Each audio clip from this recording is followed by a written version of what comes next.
صدر استقبالیہ جناب Mirza Shah Nawaz Baig Qadri high court advocate صاحب سے خواہش کرتا ہوں کہ وہ تشریف لائے اور اس مبارک جلسے سے خطاب فرما کر ہم سب کے دلوں کو نور سے اپنا اور مجلہ فرمائیں۔ اعوذ باللہ من الشیطان الرجیم، بسم اللہ الرحمن الرحیم، الحمدللہ رب العالمین، الصلاة والسلام علی رسولہ الکریم۔ قال اللہ تبارک وتعالی فی شأن حبیبہ ان اللہ وملائکتہ یصلون علی النبی یا ایھا الذین آمنوا صلوا علیہ وسلموا تسلیما۔ اللهم صل علی سیدنا وشفیعنا ومولانا محمد وعلى آل سيدنا مولانا محمد وبارك وسلم۔ الصلاة والسلام عليك يا رسول الله، الصلاة والسلام عليك يا حبيب الله، الصلاة والسلام عليك يا خير خلق الله۔ واہ کیا جود و کرم ہے شہ بطحہ تیرا، واہ کیا جود و کرم ہے شہ بطحہ تیرا، نہیں سنتا ہی نہیں مانگنے والا تیرا، نہیں سنتا ہی نہیں مانگنے والا تیرا، اور فرش والے تیری شوکت کا علو کیا جانے، فرش والے تیری شوکت کا علو کیا جانے، خسرواں عرش پہ اڑتا ہے پھریرا تیرا، اور مٹ گئے مٹتے ہیں مٹ جائیں گے دشمن تیرے، مٹ گئے مٹتے ہیں مٹ جائیں گے دشمن تیرے، نہ مٹا ہے نہ مٹے گا کبھی چرچا تیرا، نہ مٹا ہے نہ مٹے گا کبھی چرچا تیرا۔ شاہ است حسین، بادشاہ است حسین، دی است حسین، دی پناہ است حسین، سرداد نادام در دست یزید، حقا کے بنا لا الہ است حسین۔ دی آشنا تو کرتے ہیں مدحت حسین کی، دی آشنا تو کرتے ہیں مدحت حسین کی، محروم دینہ سمجھے گا عظمت حسین کی، اور اپنی جگہ تلاش کرو اے یزیدیو، اپنی جگہ تلاش کرو اے یزیدیو، کوثر بھی ہے حسین کا جنت حسین کی، کوثر بھی ہے حسین کا جنت حسین کی، اور انجام بھی یزید نے خود کر لیا خراب اپنا، لیکن مٹا سکانا امامت حسین کی، لیکن مٹا سکانا امامت حسین کی۔ آج کے اس متبرک جلسے کی صدارت فرما رہے ہیں میری مراد آفتاب خطابت حضرت مولانا سید شجاعت علی سراج قادری صاحب قبلہ دامت برکاتہم عالیہ، صدر کل ہند مرکزی مجلس اہل سنت و جماعت، و جناب شیخ غوث علی صاحب متولی مسجد سنگارڈی، و امام خطیب جناب عبداللہ قادری صاحب، تمام سامعین کرام السلام علیکم ورحمۃ اللہ وبرکاتہ۔ آج آپ اور ہم یہاں پر حضور سیدنا امام حسین کا ذکر کرنے کے لیے سننے کے لیے جمع ہوئے ہیں۔ امام حسین کی وہ شخصیت ہے کہ صدقہ ہے امام حسین کا جس کے صدقے میں شریعت ملی، صدقہ ہے امام حسین کا جن کے صدقے میں نماز ملی، صدقہ ہے امام حسین کا جن کے صدقے میں نماز ملی، صدقہ ہے امام حسین کا جن کے صدقے میں روزہ ملا، جن کے صدقے میں زکوٰۃ ملی، جن کے صدقے میں حج ملا، جن کے صدقے میں منبر رسول ملا، جن کے صدقے میں مسجد ملی، جن کے صدقے میں آج آپ اور ہم سن رہے ہیں وہ عزا ملی، وہ امام حسین کی شخصیت ہے۔ کوئی معمولی شخصیت کا ذکر کرنے کے لیے آپ اور ہم یہاں جمع نہیں ہوئے ہیں، ان کا ذکر کل کے دن ہمارے لیے یہ جنت میں جانے کا باعث بنے گا، کیونکہ امام حسین کا وہ ذکر ہے جس کے ذکر کو کئی ہمارے اولیاء اللہ نے فرمایا، جس کے ذکر کو کئی ہمارے اسلاف نے فرمایا، وہ امام حسین کا ذکر ہے۔ حضرات، یہ مسجد جامع مسجد سنگاریڈی اہل سنت و جماعت کی ہے۔ میں اپنی ذمہ داری سمجھتا ہوں کہ اہل سنت و جماعت کا عقیدہ کیا ہے۔ سب سے پہلے اگر ہم اپنا عقیدہ اور اپنا ایمان اگر درست ہے تو ہمارا عمل بھی درست ہے۔ ہمارا ایمان اور ہمارا عقیدہ اگر درست نہیں ہے تو ہمارا عمل درست نہیں ہے، نہ ہماری نماز قبول ہوگی نہ ہماری کوئی عبادت قبول ہوگی۔ عقیدہ اور ایمان اگر صحیح ہوگا تو ہمارا ہر عمل اللہ اس کے رسول کی بارگاہ میں قبول ہوگا۔ میں اس لیے آپ کو بتانا ضروری سمجھتا ہوں کہ آج کل کے حالات کئی انداز میں اہل سنت و جماعت کو بھٹکا کر بتایا جا رہا ہے۔ اہل سنت و جماعت کا عقیدہ یہ ہے کہ ہم اہل بیت اطہار کو ہمارے ایمان کا جز سمجھتے ہیں اور ہم صحابہ کرام کی عظمت کو ہمارے دل میں بٹھاتے ہیں۔ یہ اہل سنت و جماعت کا عقیدہ ہے۔ ہم اہل بیت اطہار کو ہمارے سر پر رکھتے ہیں اور صحابہ کی محبت کو ہمارے سینے میں بٹھاتے ہیں۔ یہ اہل سنت جماعت کا عقیدہ ہے۔ کیونکہ آج کل ایسے سامنے گفتگو نظر آ رہی ہے، ایسے نام نہاد علماء، ایسے نام نہاد مشائخ اپنے آپ کو بڑے بڑے بارگاہوں کے ٹھیکیدار سمجھتے ہیں، لیکن اہل بیت اطہار اور صحابہ کرام کے اندر فرق بتا رہے ہیں۔ اہل صحابہ کرام کی شان گھٹا رہے ہیں، صحابہ کرام کی شان میں گستاخی کر رہے ہیں۔ حضرات، انبیاء علیہ السلام کو اللہ منتخب کرتا ہے، کسی کی مجال نہیں۔ نبی بننا صرف اللہ انتخاب کرتا ہے۔ اسی کے ساتھ صحابی کا انتخاب بھی اللہ کرتا ہے، صحابی کا انتخاب بھی اللہ کرتا ہے۔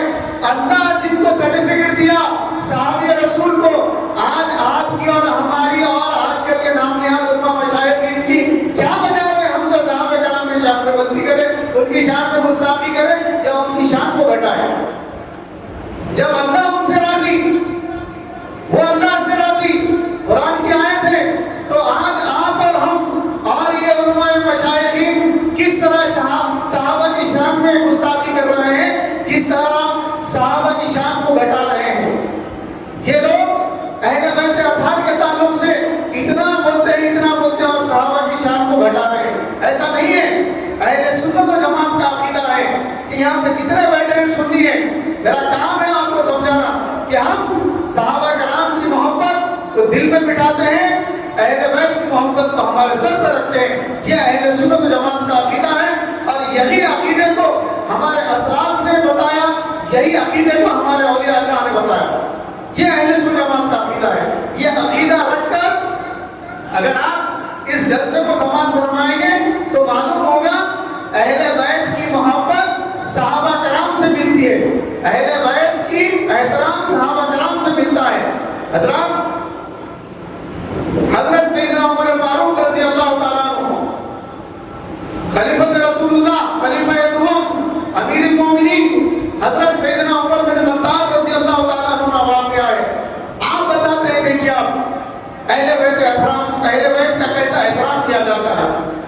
ایک مرتبہ سیدنا عمر فاروق کا خلافت کا دور تھا، آپ کچھ اہم امپورٹنٹ میٹنگ اپنے کمرے میں کر رہے تھے اور اپنے بیٹے کو باہر ٹھہرایا کہ کوئی اگر آئے تو آپ بول دینا کہ اندر میٹنگ میں ہے، اس کے بعد ملیں گے۔ یہ سیدنا عمر فاروق کا آپ کے صاحبزادے کو حکم تھا۔ میٹنگ چل رہی تھی،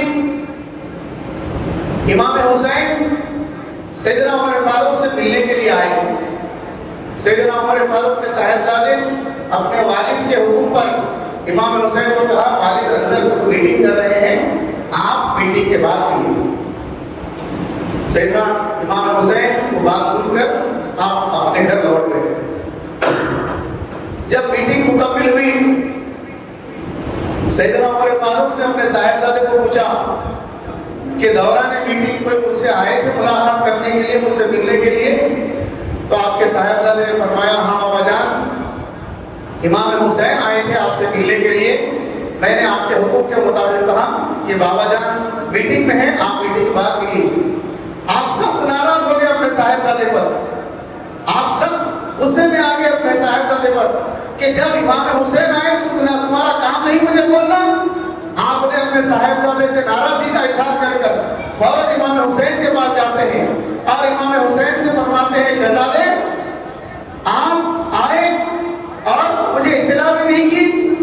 تو امام حسین نے فرمایا نہیں, آپ میٹنگ میں تھے, آپ کے صاحبزادے نے مجھے اطلاع کی, میں نکل گیا.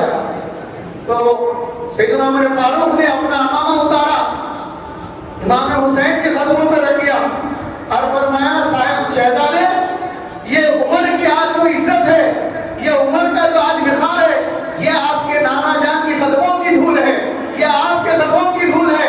عمر کی اتنی مجال نہیں کہ امام شہزادے حسین اور ملنے سے انکار کرے. یہ ادب, یہ احترام سیدنا فاروق اعظم کو. آپ دیکھیے صحابہ کی زندگی سے اہل بیت کا احترام معلوم ہو رہا ہے کہ صحابہ کرام کتنی شہزادے امام حسن امام حسین کا ادب کرتے تھے. اور ایک واقعہ امام حسین کا احترام اور امام حسین کی محبت سے کیا حاصل ہوتا ہے آپ کو بتاتا ہوں. ایک مرتبہ سرکار اپنے ساتھیوں کے ساتھ بازار میں جا رہے تھے, بچے کھیل رہے تھے. سرکار رکے, اپنے صحابہ کو بھی رکا دیا, ساتھیوں کو رکا دیا. آپ نے ایک بچے کو اٹھا کر اس بچے کو گود میں لیا اور اس بچے کے اوپر شفقت کا ہاتھ پھیرا. اس کے بعد آپ نے اس بچے کو کھیلنے کے لیے چھوڑ دیا. سرکار کے ساتھ جو صحابی تھے, جو ساتھی تھے, آپ نے فرمایا یا رسول اللہ یہ کیا بات ہے کہ اتنے بچے کھیل رہے تھے, آپ نے وہ صرف وہ ایک بچے کو اٹھایا اور اپنا ہاتھ شفقت سے اس کے سر پہ پھیر دیا.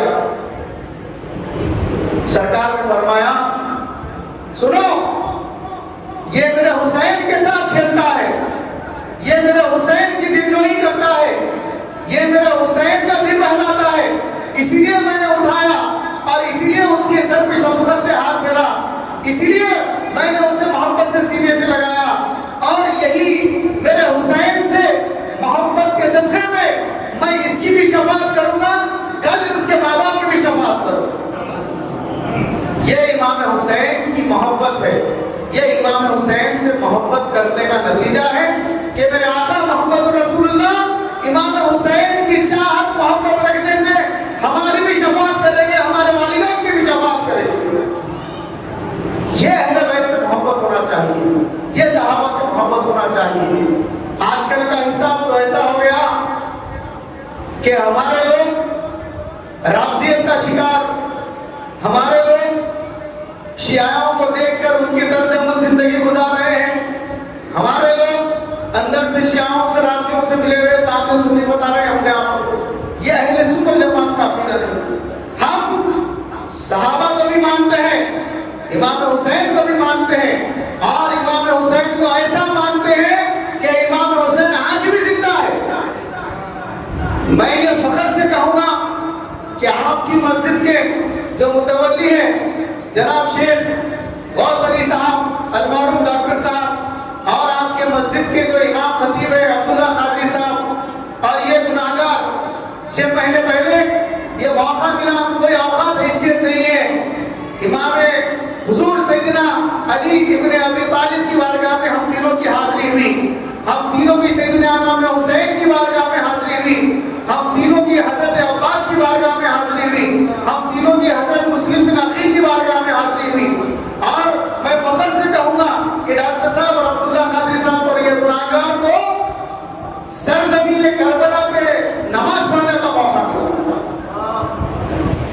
کوئی معمولی بات نہیں ہے. آپ کی مسجد کے جو امام اور خطیب ہے عبداللہ قادری, یہ وہاں پر ہم گناہگار کو ہمیں قدم رکھنے کا موقع ملا. ہم جب گئے وہاں پر ہم نے دیکھا کہ وہاں پر کوئی دور دور تک کوئی موت, کوئی غم کا نہیں ہے, وہاں تو مسلسل حیات ہے. اتنی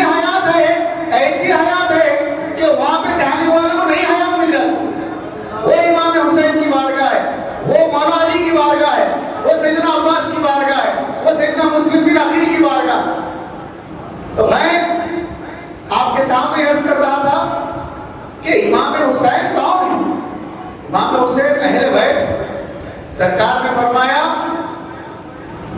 کہ امام حسن، امام حسین سیدہ طیبہ طاہرہ سید کائنات حضور بی بی فاطمہ زہرا رضی اللہ تعالیٰ عنہ، حضور مولا علی مشکل کشا، یہ چاروں میرے اہل بیت ہیں. اور ان کی شان میں اللہ نے آیت تطہیرہ نازل فرمایا، قرآن میں اللہ نے ان کا ذکر کر دیا. اب بتائیے آپ کیسی بڑی شان ہے اہل بیت. اور اہل بیت کے تعلق سے سرکار نے فرمایا کہ اپنی اولادوں کو 3 خصلتیں ڈال دو، یعنی اپنی اولاد کو 3 عادتیں ان کی گھٹی میں ڈال دو. ایک میری محبت، دوسری میری اہل بیت کی محبت، تیسری تلاوت قرآن کی محبت. میرے آقا نے یہ فارمولہ جو دیا ہے کہ کوئی نماز کی محبت، نماز کی عادت، روزے کی عادت، حج کی عادت، زکوٰۃ کی عادت نہیں بولے. میرے آقا نے بولا سب سے پہلے میری محبت، اس کے بعد اہل بیت کی محبت، تیسری آقا نے فرمایا تلاوت قرآن کی محبت. اب اگر ہم میرے آقا کی حدیث کو پکڑ لیتے ہیں تو آپ کی زندگی اور ہماری زندگی کامیاب. اپنی اولادوں کو سرکار کی اس حدیث پر عمل کرائیے. آج ہماری اولادیں، ہماری نئی جنریشن صرف اور صرف اپنے دنیاوی اسکول میں پڑھتے ہیں.